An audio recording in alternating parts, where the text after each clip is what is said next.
Hello, Culture Matters podcast. We're back again with another culture content, another topic to unpack. Before I do so, here's a quote just for this episode.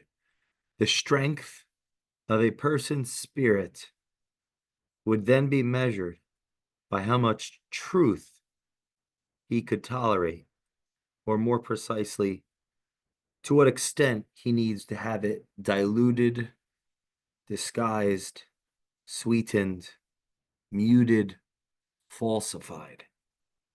Friedrich Nietzsche. The topic I want to talk about today is the cost of a toxic culture in the workplace. The cost of a toxic culture in the workplace. Firstly, what is cost? What does cost mean? The cost of something. Is it the price we pay? Is it the cost? Is it the opportunity cost? What we didn't necessarily lose, but what we didn't gain? What does cost actually mean? What's the cost of a toxic culture? Is it losing the most capable, the most formally engaged team members? Is it losing the most valuable customers? Is it losing a partnership? Is it losing the right to capital, being cut from debt partners? Is it losing control of one's business as a consequence of investors voting one out? Is it what's the cost? Is it something we're losing, or that's being taken off? So that maybe that's a component of cost. What about opportunity cost? What about what we didn't, right? What about who we did not attract to the organization, to work for the organization? Everyone that wouldn't apply, or uh, everyone that wouldn't be referred to the company by an employee that had the competence but didn't have the confidence in the company. Because we all know that if we're bought in and we're good, why would we not recommend people in our life to work with the company we work for? It'll happen organically, it'll happen naturally. It happens. If that wasn't a natural consequence of being bought into something and being feeling good at something and likely being good at something, then multi-level marketing businesses would not be possible. There's something of the nature of the human being that we want to bring people in our lives into what it is we are doing, what adventure we are called to. We want our friends to suffer with us. So is the cost the people that don't get recruited organically to a company because the employees aren't bought in? Is it the people that are not recruited to the organization because they're operating at a higher level of education, of values, of a different paradigm? Is it opportunity cost of human capital? Is the cost of a toxic culture in the workplace the opportunity cost of customers we otherwise wouldn't be able to serve? We're not qualified. It's not that we don't know, we can't deliver because as the organization grows, it doesn't matter how competent and capable some or the minority of those in authority are, if that capability doesn't trans through trust and respect and clarity to those that are doing the work. One person can't do everything. 10 people can't do everything. Is it the opportunity cost of the clients that we don't get, the investors that don't buy in, the Just so a cost is reflected in what we lose, and a cost is reflected in what we don't gain. We can lose the known, and we can never gain the unknown. Looking at the definition of cost, an object or action require the payment of a specified sum of money, for example, before it can be acquired. Similar, be priced at, sell for, be valued at, fetch, come to, cost, go for, knock someone back. Yeah, cost. The cost is like pulling back the arrow on the bow. There's a cost. There's always a cost. Interesting. Well, this is where there's always a price. There's a sacrifice is pulling the bow back. But pulling the bow back, what if the difference between sacrifice and cost? Cost is we don't have an aim. We aren't clear. We aren't sacrificing. Cost, it's like we're putting our short-term orientation way ahead of our long-term orientation. So much so, toxic, this leads into the toxic piece. We can't even have a conversation without it leading to disequilibrium, confusion, anxiety, all the lowest of the low natural inclinations. We can't even have a conversation. Because in a conversation, there's a sacrifice, because it's a give and take. A conversation is a give and take. There isn't a winner and a loser. That's a debate. That's two people debating an idea. One wins, one loses. They're sacrificing themselves for the crowd.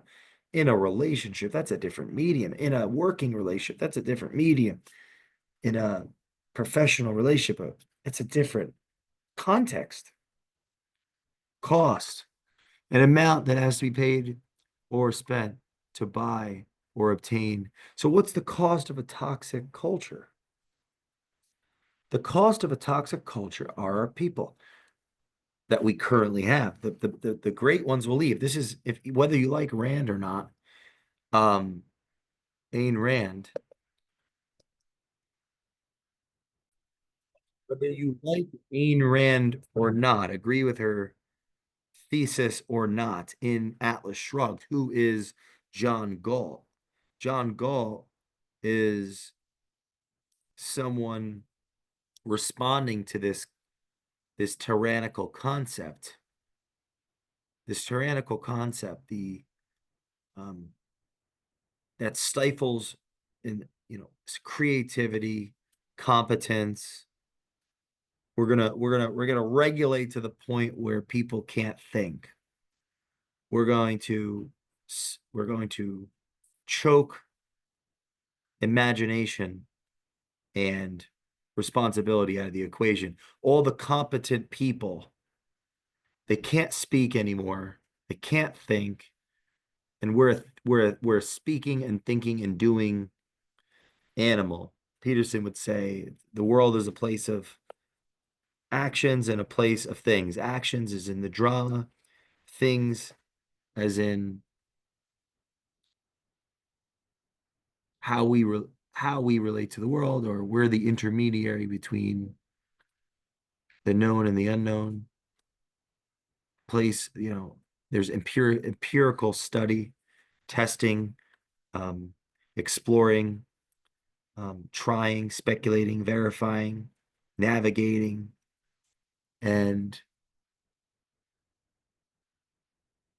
in this Randian sense, the most competent in the culture, they'll leave. So okay, the cost of a toxic workplace, the cost right now of the people that are here right now, the customers that we serve right now, they will leave. We will lose human capital. We will lose creativity.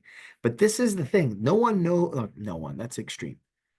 It isn't quite clear how we avoid this. And I think it comes down to the focus and the aim. As organizations grow, they start to become overly focused on the employees and lose sight of the customer. In the beginning, there aren't any employees, there's just a customer. And there's a relationship between the customer and the founding principles, like their vision of what they're solving. And that's very general. It's generalized because not everything is that deep. Not every company is that, not every foundership is that deep. People, and it doesn't have to be that deep. That's the beauty of traditional, like classical economics, the invisible hand. People's nature, although flawed and self-oriented, ironically creates uh, out outcomes of reciprocity. So I could be selfish, and through my selfishness, selfless outcomes occur. Selfless, like the product, the fruit of selfishness are things that have very little to do with self in the short term, maybe in the long term. And that would be the benefit of, the rising tide lifts all boats. The more successful I become, the more energy is flowing in the system, the more system is benefiting from that energy, the more resourcefulness that I'm demonstrating, the more resources are being sought out, um, um, sought out, embraced, experienced, synthesized, redistributed, magnified. The cost of a toxic culture in the workplace is we lose that Randian sense. We lose the competent, capable, once bought in people. It's like, okay, here similarly with there's some adages about customers. It's more expensive to get a customer than to get a new customer than sell to an existing customer. That same concept applies to the employment. It's it's it's more expensive. It's more it's more expensive to get a new person than keep and develop an old. Old as in not like their biological age, but tenured. It's more expensive to hire new than take old and grow. And there's this dance between, the entitlement of the old and their ability to respond based on experience, based on wisdom, based on alignment, loyalty, respect, mutual trust, and the entitlement of tenure. There's that dance. And I think that the engagement of like ownership influences that entitlement responsibility matrix. It influences it. It has a direct influence over it. It's why having an engaged CEO that's like truly just they are paying attention, right? Rule 4 in Beyond Order, notice that opportunity lurks where responsibility has been abdicated. The ability to respond is abdicated when we stop paying attention. That's Osiris, the Egyptian story. He was the pharaoh. He stopped paying attention, rested on his laurels. Seth, his brother, which represents malevolence or like the lowest in man, rises up, kills him, and ultimately his wife has to replicate with his scattered body, and Horus comes up who can see and fights Seth and saves his father from the underworld. What the hell does that mean? We stop paying attention. We stop paying attention. There's a cost. The culture becomes toxic. Malevolence rises up. It's like getting the outcome without putting in the work leads to less values. It's more nihilistic. It's less. It's there's less of a belief in something higher. There's less of a call of adventure, and there's more of a sit around and enjoy the fruit. It's, laziness. We have the opportunity, we have the privilege to be lazy after we've won the war. We have the privilege to be lazy, but we might get our throats cut in the night. So the cost of a toxic workplace culture, the cost of a toxic culture in the workplace is there's right now cost in customers, employees, everyone, shareholders, partners. There's a right now cost and there's an opportunity cost of a toxic culture. But what is toxic? Sludge. Well, the definition of toxic is poisonous, venomous, virulent, noxious, dangerous, destructive, harmful. These are all synonyms. This is an unsafe place. What is the meaning of toxic? So that quote that I read earlier, I want to read it again because I think it's wonderful on an individual level. But what about an organizational level? The corruption of the medium, the institution. The strength of a person's spirit. What about the strength of an organization's culture? Right? Would then be measured by how much truth he could tolerate, it could tolerate, or more precisely, to what extent it needs to have it diluted, diluted, disguised, sweetened, muted, falsified. How often is that these large companies, it's all just lip service? We're becoming politically oriented, or what's in it for me? How do I protect my space? How do I protect my job, my career, my? All of that's implicit, but when it becomes explicit, that's a sign that the culture is toxic. Implicitly, we're all on our own hero's journey. We're all on our own call to adventure. But explicitly, what are we in together? Where are we going? Right? So we did this back with what's the cost of a toxic workplace? What's the gain of a meaningful workplace? What's the gain of a meaningful workplace? Pride, respect,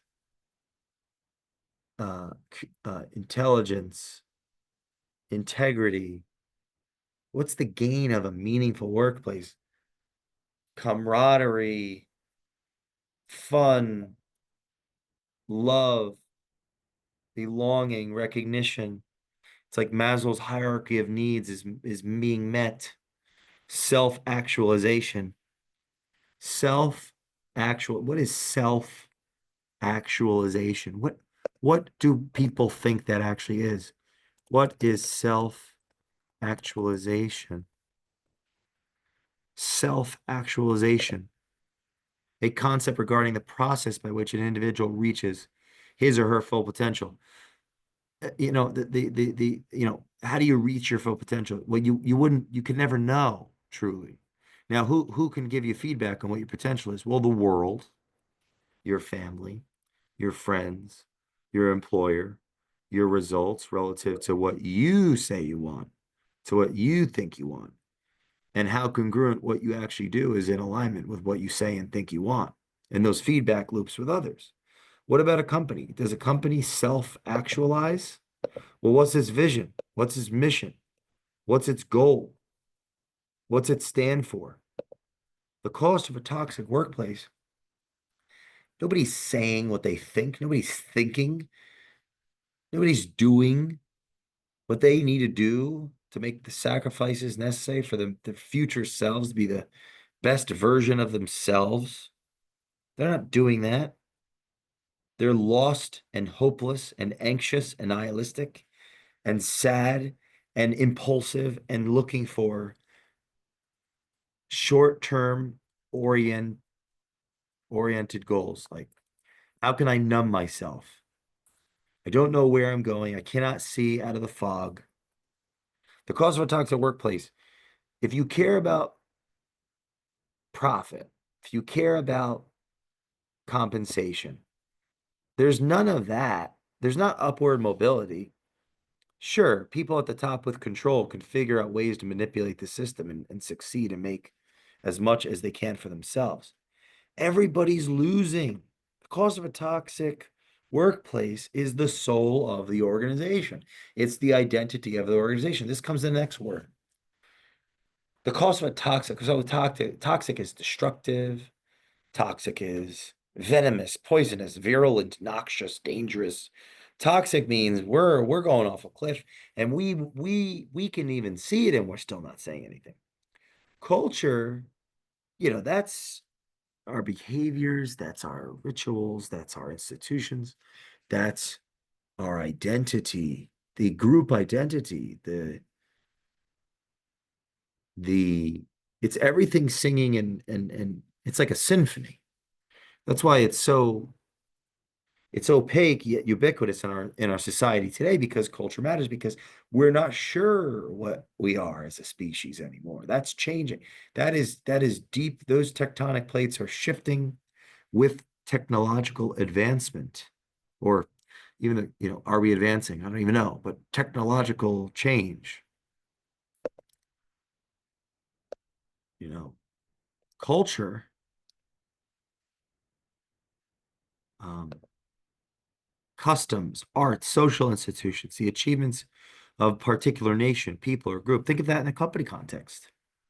What's the company story? When was it founded? Why was it founded? Who founded it? What was their story? How did they found it? What trials and tribulations do they go to? We need to know these things. Are these things talked about? Do we have have that has that wisdom translated into the values? What do we stand for? Why do we stand for it? Who are we as an organization? The arts and other manifestations of human intellectual achievement regarded collectively would be culture, a refined understanding or appreciation of culture, origin, Middle English, denoting a cultivated piece of land. The noun from French culture or directly from Latin, culture, a growing, cultivation.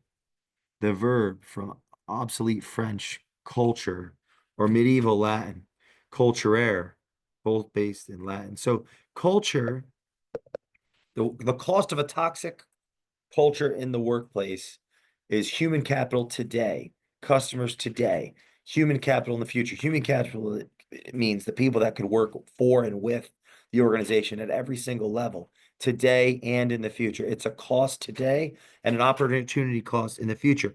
And toxic is the noxious, the poisonous, the insidious sludge, slag of communication breaking down, trust breaking down, respect breaking down. It's becoming political and reactive and self-oriented too much. There's not self-actualization, there's selfishness, there's insanity. People are going insane. They're not sure what is real anymore. What is reality? Who's on first? What's my job? What's their job? Who are they? Why are they here? What are they doing? What am I doing?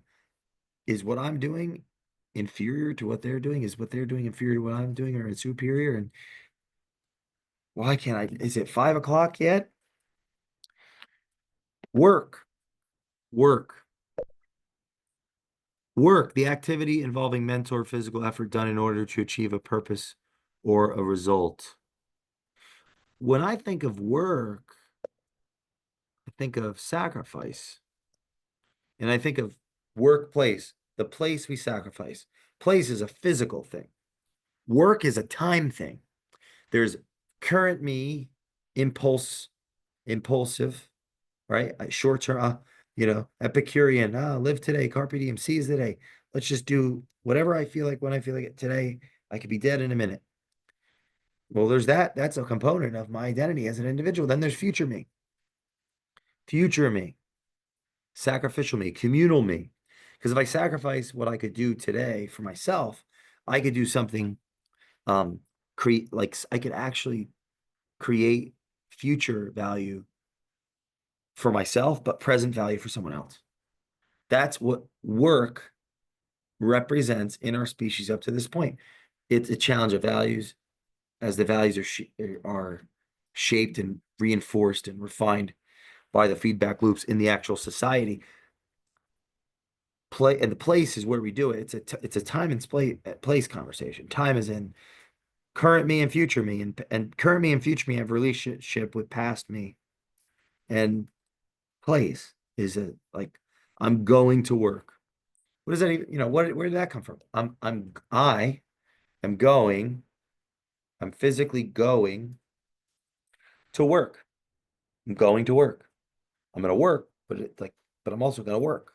There's a double meaning there. I'm going to work. Work is where I go. I have a job and I'm working. Working is a sacrificial, it's a temporal conversation. I sacrifice current me, for current you to gain future me. And you sacrifice current you, and I gain from you. Current me gains from that sacrifice of current you. And future you benefits from that. Future you might not benefit though, or we don't know when it's going to benefit. That's where risk and reward come in.